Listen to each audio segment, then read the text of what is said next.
From F.I.S.T.O., which is our last waypoint right here, I want to do a lateral revision again. So I will select now the number 2 key here, F.I.S.T.O., or wherever that F.I.S.T.O. was. I'll select that. Once I select that, lateral revision from F.I.S.T.O., I have the option here to select the next waypoint. You notice that I do not have the option I had before for departure. That is only available from the departing airport. I, though, can choose either to insert Airways or to insert simply the next waypoint up here in the brackets on the line select data point for number 3 on the right side.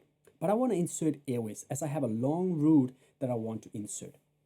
So I'll click over here on the Airways, and then I have this Airways page, which allows me to put in the Airways and then an exit point, Airways, exit point. I will select or put in the scratch pad here, Uniform November 874, and I'll put that up to the Airways entry point here, and then it will ask me, where do you want to fly to on this airway? Airways are a long, not straight line, a long route from one point to another. And along this, there are many waypoints. Consider it a highway. If you're driving along a highway, you will see many exits along the way, crossing roads, intersections where you can get off. But if you need to get off on intersection or exit number 48, but you're currently at exit number 33, well, then you don't care about the exits that are part of your route from 33 to 48, only where you need to get off. But that highway continues much further than that. And so does Airways. Airways are highways in the sky. So when you insert an airway right here, you need to tell it where you want to get off at. In my case here, I'm going to take this airway to that point. And from that point, I'm going to get on another airway. I'll select, put in that airway, where I want to get off. I'll put in the next airway and where I want to get off. It's like a road network in the sky. But when I choose to put this into my temporary flight plan, it will have put in a lot more waypoints than just the exit points here, because it actually puts in all the waypoints, all the exits along these airways, so that you don't have to manually insert every single waypoint. By the way, you can do that. But if you're flying from London to New York, I'm guessing you're not going to want to put in over 100 waypoints along your route. Airways allows you to put in a big chunk of waypoints in one go. You just have to identify the airway and tell it where you want to get off. You can continue this down to 5 entry points, then insert it into your active flight plan. Then you can continue the process until you have no more airways. Now I click insert, so it puts it into the flight plan, and I'm now back on my flight plan page. I still have the option to insert everything, but I'm not quite done. And what I want to do right now is I want to look at my ND display in plan mode, and I want to look at the entire route from my departure, SID, and en route to make sure everything is sequenced. Sequence means that everything strings together and that there are no gaps. I don't have a waypoint selected that is way off, that's giving me a massive detour for some reason. Once I have checked everything on the plan mode by scrolling through the waypoints here using the up or down key, I will go to my last point again, which in this case is DMAL, and I will check with my operational flight plan and my clearance if in fact I have all the waypoints in the entire en route set. In my case here, let's say that I don't. Let's say that there is one last waypoint that I need to cross over, which connects me into that star or approach for my arrival airport. But that's not part of an airway, and therefore I can't select it using the airway function. Well, I have two ways I can now set in an individual waypoint. I can go to DMAL right here, click the lateral revision, or I can simply just type in the waypoint and then push it into the line below it.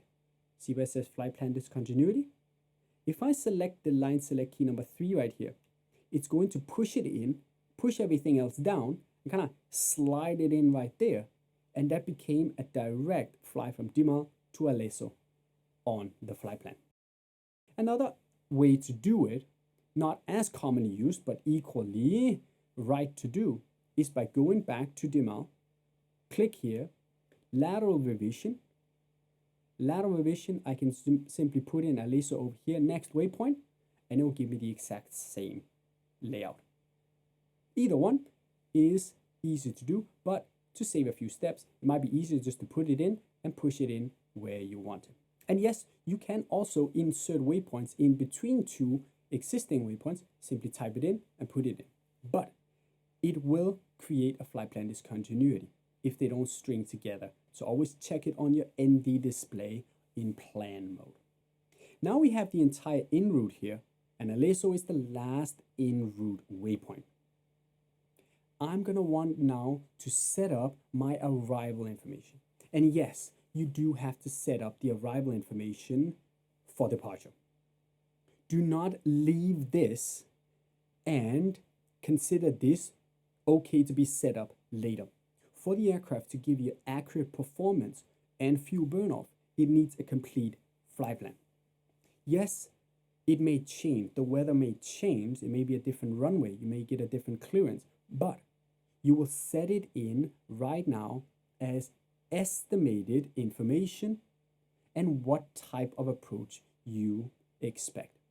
It's the most common approach, which in most cases would be an ILS approach, or if not available, an RNAV approach.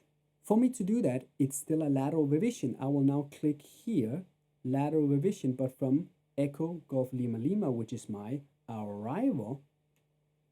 And by clicking there, I get this lateral revision at Echo Golf Lima Lima. But this has now the prompt over here on the right, which is the arrival. Clicking the arrival, it's going to be the same as departure. It's going to give me a list of the available runways for Echo Golf Lima Lima. Selecting the runway right there, it's going to put it up there and ask me if I want to do any standard arrival, a star. A star will put in waypoints leading into the approach itself, the same way that an SID did for departure. And I can also choose a via point right here. If I don't have a star, but I may have a point that I want to connect from my en route directly to the approach, I can do so. I'm going to be doing the BIG 3 Bravo star with BIG as my via point. That means BIG will be my first point leading into the star, which should then connect from Aleso to BIG for me to have a complete flight plan.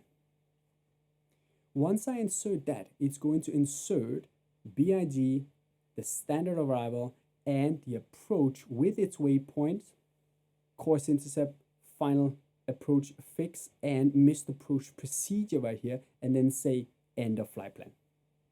I will check it one last time on my ND display before I hit insert.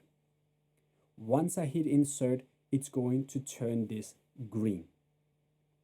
The blue part here is the missed approach procedure at my destination, and that will always be in blue. Below here, if you had selected you had an alternate airport, you would be able to scroll further down and see a separate flight plan setup with a departure and an arrival airport, where you will again build a separate flight plan, if you will, for the alternate as per your operational flight plan. We will come back to the flight plan once we have inserted all the information to look at the information as it's filled in. You can see there's a lot of data entries here that have not been filled in. And that's not for us to fill in. That is for the MCDU and flight management and guidance system to calculate and put in automatically. But that will only be done when it has all the information it needs. And we're not quite there yet. In our D.I.F.S.R.I.P.P acronym setup, let's go to the next part, which is my secondary flight plan.